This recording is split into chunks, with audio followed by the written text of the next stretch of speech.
দইল ওই যে বিটপিলটা দেখা যা এই গ্রামটা দেখা যা এই সাইডে তার নদীটা আছিল ওই এই শর্টটা পাওয়াতে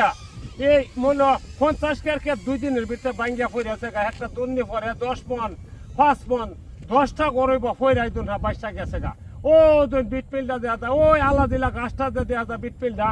এই শর্টটা জুতিলিক বড় না কাটছে এখানে তাহার মতন কোনো নগাঁও বাগায়ের লোক তাহার মতন কোনো ব্যবস্থা নাই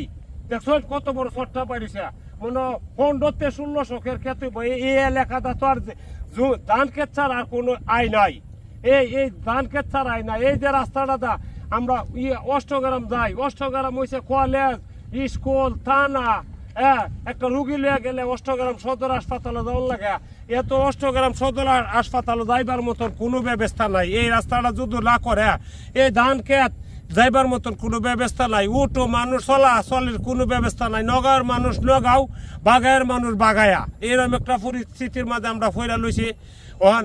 না আছে খাওয়ান না আছে ঘুম আতঙ্কের মাঝে মানুষ ফইরা লইছে রাষ্ট্রপতি মাননীয় এমপি সাহেবের কাছে তারিক সাহেবের কাছে আমরা এই দাবি আমরা এই 2টা গ্রাম বাগায়া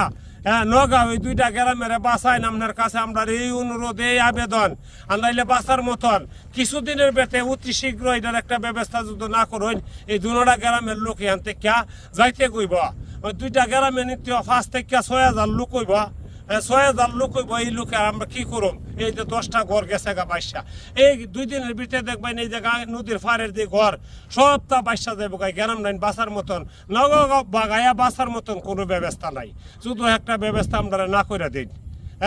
এই আবেদন রাষ্ট্রপতির কাছে এই আবেদন আমরা আল্লাহর হস্তে আমরা কৃষক মানুষ আমরা কি বলবো আমরা মুহেদা কোনো কিছু আর আয়ে না।